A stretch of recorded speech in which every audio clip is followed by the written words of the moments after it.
Bismillahirrahmanirrahim. Assalamualaikum warahmatullahi wabarakatuh. Waalaikumsalam warahmatullahi wabarakatuh. Perkenalkan, kami dari kelompok 1 mata kuliah manajemen koperasi ingin mempresentasikan tentang koperasi sebagai organisasi bisnis.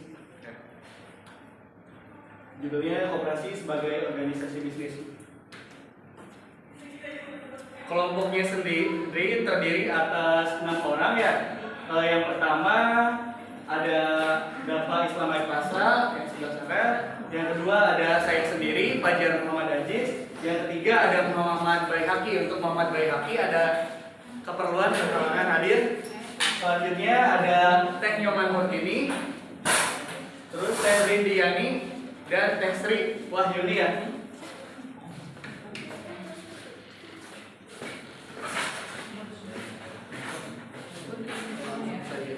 Koperasi sebagai organisasi bisnis.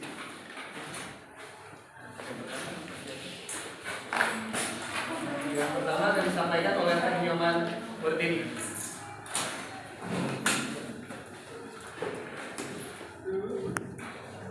Baik, terima kasih sebelumnya.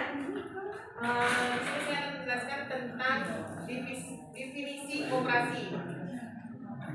Definisi koperasi sebagaimana dijelaskan dalam Undang-Undang Nomor 25 Tahun 1992 tentang perkoperasian, bahwa koperasi adalah badan usaha yang beranggotakan orang seorang atau badan hukum koperasi dengan melaksanakan kegiatannya berdasarkan prinsip koperasi, sehingga sebagai gerakan ekonomi rakyat yang berdasar atas asas kekeluargaan.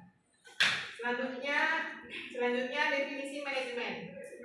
Definisi manajemen adalah proses pengorganisasian, pengaturan, pengolahan SDM sampai dengan pengendalian agar bisa mencapai tujuan dari suatu kegiatan. Dan yang terakhir itu manajemen koperasi, di mana definisinya adalah manajemen koperasi adalah kegiatan profesional yang dilakukan koperasi untuk membantu seluruh keanggotaan koperasi di dalam mencapai tujuannya. Manajemen koperasi juga merupakan suatu ilmu manajemen yang di dalam ruang lingkup koperasi yang mana setiap anggotanya memiliki tanggung jawab dan wewenang dalam melakukan pengorganisasian, perencanaan, dan pengendalian sumber daya koperasi. Manajemen ini dilakukan agar tujuan koperasi tercapai dengan maksimal. Baik, selanjutnya. Untuk selanjutnya akan disampaikan oleh Teh Sri Wahyuni.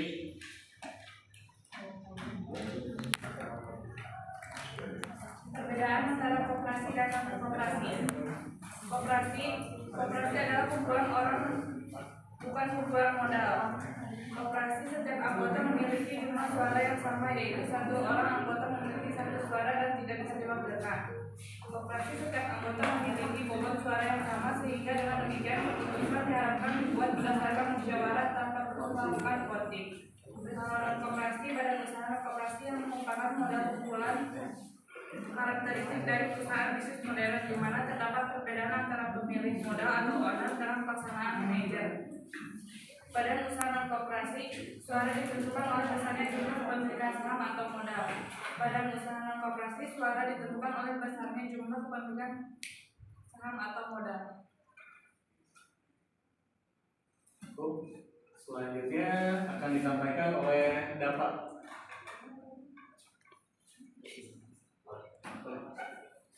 Saya akan menyampaikan tentang jenis-jenis koperasi. Satu, jenis koperasi berdasarkan fungsinya, yaitu koperasi konsumsi, koperasi jasa, dan koperasi produksi. Dan yang kedua yaitu jenis koperasi berdasarkan tingkat dan luas daerah kerja. Yang pertama yaitu koperasi primer, yang kedua yaitu koperasi sekunder. Yang ketiga merupakan koperasi berdasarkan jenis usahanya, yaitu koperasi simpan pinjam atau KSP, koperasi serba usaha atau KSU, koperasi konsumsi, dan koperasi produksi. Dan yang keempat yaitu jenis koperasi berdasarkan keanggotaannya. Yang pertama yaitu koperasi pengintai desa atau KUD, yang kedua yaitu koperasi pegawai Republik Indonesia atau KPRI, dan yang terakhir yaitu koperasi sekolah. Yang kelima yaitu jenis koperasi menurut PP nomor 60/1959. yang terdiri dari koperasi desa, koperasi pertanian, koperasi peternakan, koperasi industri, koperasi simpan pinjam, koperasi perikanan, dan koperasi konsumsi. Dan yang terakhir yaitu jenis koperasi menurut teori klasik, yaitu koperasi pemakaian, koperasi penghasilan atau orang, dan yang terakhir koperasi simpan pinjam. Terima kasih. Selanjutnya akan disampaikan oleh Rendiani. Selanjutnya di sini ada peran koperasi di dalam mendukung perekonomian suatu negara, khususnya di Indonesia. Berdasarkan Undang-Undang Nomor 25 Tahun 1992 Pasal 3, peran koperasi dalam perekonomian adalah untuk mensejahterakan anggota pada khususnya dan masyarakat pada umumnya, serta ikut membangun tatanan perekonomian nasional dalam rangka mewujudkan masyarakat yang maju, adil, makmur, dan makmur berdasarkan Pancasila dan Undang-Undang Dasar 1945. Ada beberapa peran-peran di sini. Yang pertama itu mengembangkan kegiatan usaha masyarakat, yang keduanya meningkatkan pendapatan anggota, yang ketiga mengurangi tingkat pengangguran, yang keempat meningkatkan taraf hidup masyarakat, yang kelima turut mencerdaskan bangsa, yang terakhir ada membangun tatanan perekonomian nasional. Ini slide terakhir ya. Ada karakteristik koperasi sebagai organisasi bisnis ya. Yang pertama tunduk pada karakteristiknya. Yang pertama tunduk pada kaidah dan prinsip ekonomi yang berlaku. Yang kedua harus mampu menghasilkan keuntungan tentunya ya, dan mengembangkan organisasi serta usahanya. Yang ketiga, anggotanya sebagai pemilik sekaligus pengguna jasanya ya. Yang keempat, memerlukan sistem manajemen usaha, keuangan, teknik, organisasi, dan informasi. Terima kasih, cukup sekian presentasi dari kelompok 1 tentang manajemen koperasi. Langsung saja, sekarang sesi tanya jawab ya rekan-rekan. Kita persilahkan satu orang dari setiap kelompoknya untuk bertanya.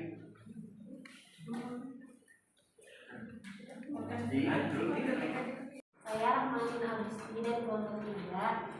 Ini kan terkait dengan temanya koperasi sebagai organisasi. Nah, tapi kita juga melihat bahwa koperasi ini masih menjadi salah satu organisasi yang mungkin lemah, yang maksudnya itu belum setinggi organisasi lain. Nah, apa saja sih yang bisa membantu untuk membangun organisasi koperasi tersebut supaya lebih kuat tentunya di Indonesia ini sendiri? Dan pertanyaan dari saya, terima kasih. Assalamualaikum warahmatullahi wabarakatuh. Nama saya Nia Fitriana Fortuna dari kelompok 2. Ingin bertanya, kan tadi jenis-jenis koperasi ada 6 ya. Nah, kalau misalkan koperasi itu bergerak di bidang simpan pinjam dan menyediakan barang kayak sembako kayak gitu, itu termasuk ke dalam jenis koperasi yang mana? Terima kasih. Baik, terima kasih sebelumnya. Saya ingin menanyakan pengaruh. Nama saya Febri, perwakilan dari kelompok 4, ingin menanyakan pengaruh koperasi terhadap kesejahteraan masyarakat dan apa saja negatifnya. Apa pengaruh Koperasi kesejahteraan pada masyarakat dan apa juga negatifnya. Yang sejahtera sama yang negatif. Saya Budi Nuriksan dari kelompok 2. Izin bertanya, tadi kan dibahas yang sama Ibu Nyoman tentang slide Ibu Nyoman manajemen koperasi. Di sana ada organisasi, SDM, dan satu lagi apa kata? Lupa tuh, belum kecatat. Nah, gimana caranya memanajemen koperasi? Misalkan organisasi itu bisa jalan, terus SDM-nya bisa maju, dengan cara apa manajemennya? Perkenalkan, nama saya Diki Fitari Fauzan dari kelompok 2. Mau bertanya ya, pertanyaannya kan koperasi itu diciptakan untuk biar anggotanya sejahtera ya. Jadi menurut kalian koperasi di Indonesia itu udah sejahtera belum sih? Terima kasih. Nomor 2.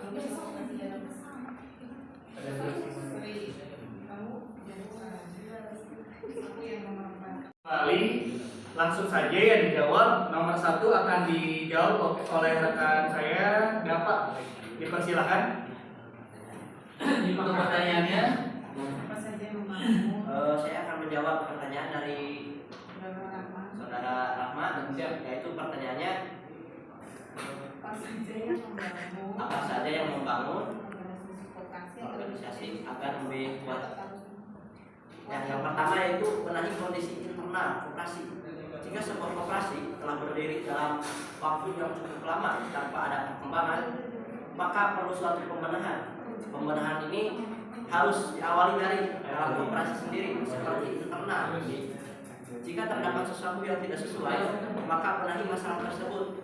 Setelah masalah internal tersebut dibenahi, baru kemudian mengatasi masalah eksternal. Yang kedua yaitu tambah kebijakan koperasi. Kebijakan koperasi pada umumnya menerapkan sistem pola penitipan, di mana modal yang didapat berasal dari dana titipan para anggotanya sebagai modal bersama. Pola penitipan modal ini hanya akan banyak membantu memperbesar koperasi jika anggotanya juga banyak. Untuk mengurangi ketergantungan pada sistem keanggotaan tersebut, maka koperasi bisa sedikit menambah kebijakan dengan memperluas perolehan modal melalui pendanaan atau investasi usaha. Dan yang terakhir yaitu tata kelola yang baik. Sebuah usaha bisa berjalan lancar atau tidak tergantung dari tata kelola perusahaan tersebut, termasuk juga koperasi. Koperasi bisa berjalan dengan lancar dan berkembang jika dikelola dengan baik. Pengelolaan tugas dari masing-masing anggota dan pengelolaan keuangan dalam koperasi harus jelas dan rapi. Semua hal yang berkaitan dengan koperasi harus diatur secara jelas dan ditaati oleh semua anggota. Kalaupun itu ada suatu kejadian yang belum diatur sebelumnya, maka harus ada rapat musyawarah dan disetujui oleh semua anggota. Terima kasih. Terima kasih. Bagaimana? Cukup, Dapat. Terima kasih. terima kasih. Ini pertanyaannya kan kalau misal di koperasi dalam simpan pinjam ada koperasi yang menyediakan barang jasa, itu masuk jenis koperasi mana? Izin jawab.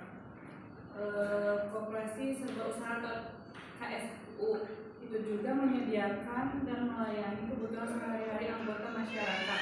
Terus koperasi konsumsi juga bisa sama, itu juga melayani kebutuhan makanan, pakaian, peralatan. Jadi ada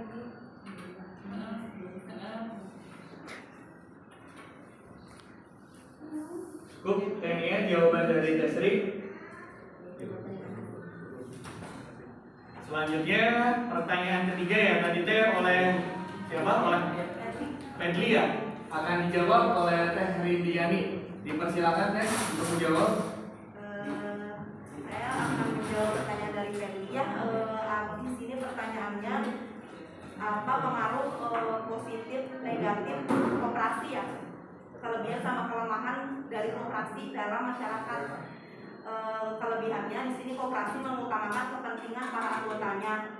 Telah dijelaskan sebelumnya bahwa koperasi adalah badan usaha berbasis orang atau manusia, bukan modal atau benda. Karena tanpa anggota tentu koperasi tidak dapat berjalan dan beroperasi dengan sebagaimana mestinya. Kelebihan yang lainnya, dalam koperasi anggota berperan sebagai produsen sekaligus konsumen. Partisipasi ganda anggota koperasi sangat diharapkan untuk kelancaran aktivitasnya. Anggota diimbau untuk rutin melakukan pinjaman dan juga turut aktif dalam penyimpanan dana. Lalu untuk kelemahan dari koperasi adalah kesadaran berkoperasi para anggota masih lemah. Kelemahan besar koperasi adalah bahwa tidak semua anggotanya memiliki kesadaran yang penuh dan sama dalam prinsip-prinsipnya dan kegiatan berkoperasi dengan baik. Contohnya banyak anggota yang tidak rutin untuk menyetorkan iuran wajibnya. Untuk kelemahannya. Lalu kelemahan selanjutnya adalah koperasi memiliki daya saing yang lemah. Umum diketahui bahwa jika dibandingkan dengan badan usaha lainnya, daya saing koperasi masih jauh tertinggal. Seperti itu Feli untuk kelemahan dan kelebihan koperasi. Cukup Feli jawaban dari kelompok kami. Terima kasih. Lanjut ke pertanyaan selanjutnya. Pertanyaan selanjutnya tadi diutarakan oleh Teh Rama kembali ya? Oh, bukan tadi Abudi. Oh iya, Abudi. pertanyaan dari Abudi akan dijawab oleh rekan saya Teh Nyoman Murtini. Dipersilakan. Baik, tadi Abudi bertanya dalam definisi manajemen itu adalah di mana proses pengendalian, pengaturan, pengelolaan SDM sampai dengan pengendalian agar bisa mencapai tujuan dari suatu kegiatan. Nah, Abudi itu bertanya, apakah dalam mewujudkan manajemen yang bagus itu harus perlu melalui tahapan ini kan? Ya, melalui tahap proses ini gitu. Ya. Jadi di sini disebutkan tadi bahwa manajemen adalah proses pengorganisasian, pengaturan, pengelolaan SDM sampai dengan pengendalian agar bisa mencapai tujuan dari suatu kegiatan. Nah, secara umum manajemen adalah suatu proses di mana seseorang dapat mengatur segala sesuatu yang dikerjakan oleh individu atau kelompok.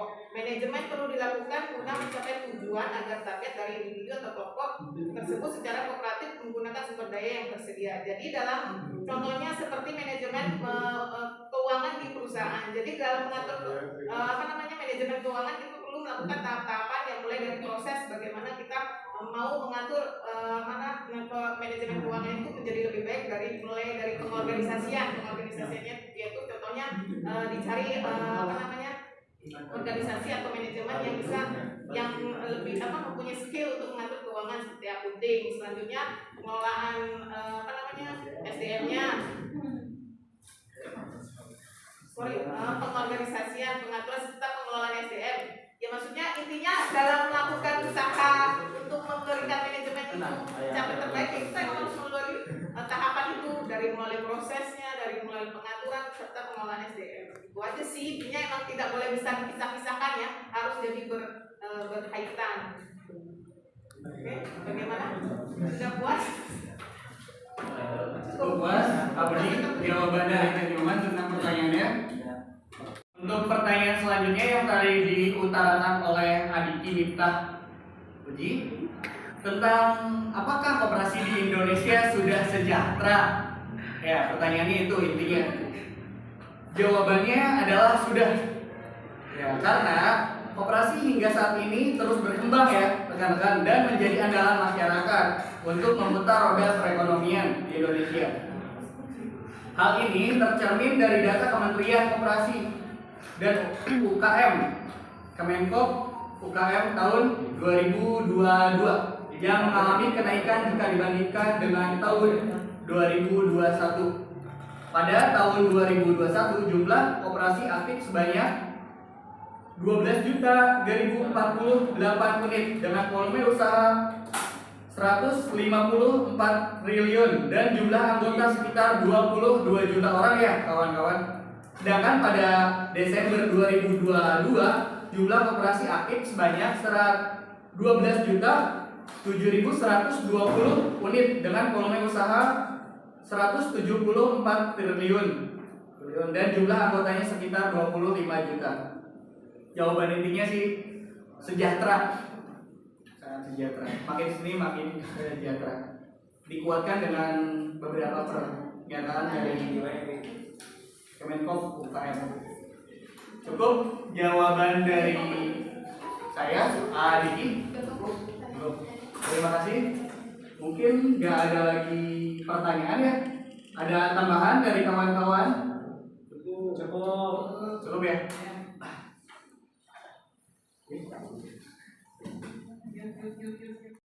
Terima kasih atas partisipasinya rekan-rekan dan kelompok saya sendiri, kelompok 1 telah menyampaikan presentasi tentang koperasi sebagai organisasi bisnis. Semoga apa yang kami sampaikan bermanfaat bagi semuanya. Amin. Kurang lebihnya mohon maaf. Assalamualaikum warahmatullahi wabarakatuh. Waalaikumsalam warahmatullahi wabarakatuh.